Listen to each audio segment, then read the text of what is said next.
நாடுகளில் பெண்களுக்கு பாதுகாப்பாக உள்ள நாடு அப்படின்னு சொல்லிட்டு துபாய் சொல்லியிருக்காங்க. ஓகேவா, நம்ம இந்தியா அப்படின்னா அது இன்னும் ஒரு கேள்விக்குறியாக தான் இருக்குது. சமீபத்தில் உத்தரப்பிரதேசத்தில் நடந்த ஒரு சம்பவம். ஓகேவா, ஆக்ரா அப்படிங்கிற பகுதியில் ஒரு 5 வயசு சிறுமி அவள் வீட்டு பக்கத்தில் விளையாண்டுட்டு இருக்கா. அந்த குழந்தைக்கு அறியா பருவம். கரெக்டா?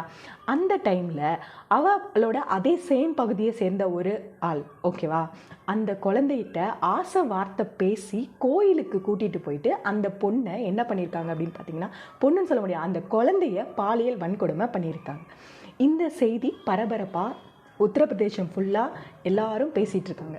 ஆக்சுவலாக அந்த குழந்தைக்கு அவங்க அந்த பாலியல் கொடுமை பண்ணும்போது அந்த குழந்தையோட பாட்டி அதை யதார்த்தமாக பார்த்துடுறாங்க. அவங்க பார்த்து அலறி அவங்க என்ன பண்ணியிருக்காங்கன்னா ஊரே கூப்பிட்டுருக்காங்க. ஸோ எல்லாருமே வந்து என்ன பிரச்சனை நடந்துச்சு அப்படின்னு எல்லாம் விசாரித்து அந்த பாலியல் வன்கொடுமை செஞ்ச அந்த இளைஞர் என்ன பண்ணியிருக்காங்கன்னா கைது செஞ்சுருக்காங்க. கைது செய்யப்பட்ட உடனே அந்த ஆளை என்ன பண்ணியிருக்காங்கன்னா விடுதலை பண்ணிட்டாங்க.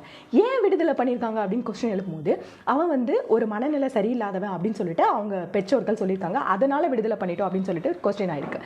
நெக்ஸ்ட் என்ன ஆச்சு அப்படின்னா, அந்த பகுதியில் உள்ள சிசிடிவி கேமரா எல்லாம் செக் பண்ணிவிட்டு அவன் ஒரு மருந்தகத்தில் ஒர்க் பண்ணுற அவன் வந்து மனநலம் சரியாக உள்ள ஒரு பர்சன் தான் அப்படின்னு சொல்லிட்டு ப்ரூஃப் ஆகி மறுபடியும் அவங்கள அரெஸ்ட் பண்ணியிருக்காங்க. ஃப்ரெண்ட்ஸ், இந்த சம்பவத்தை பற்றி நீங்கள் என்ன நினைக்கிறீங்க அப்படிங்கிறத கமெண்ட்டில் சொல்லுங்கள் மறக்காமல்.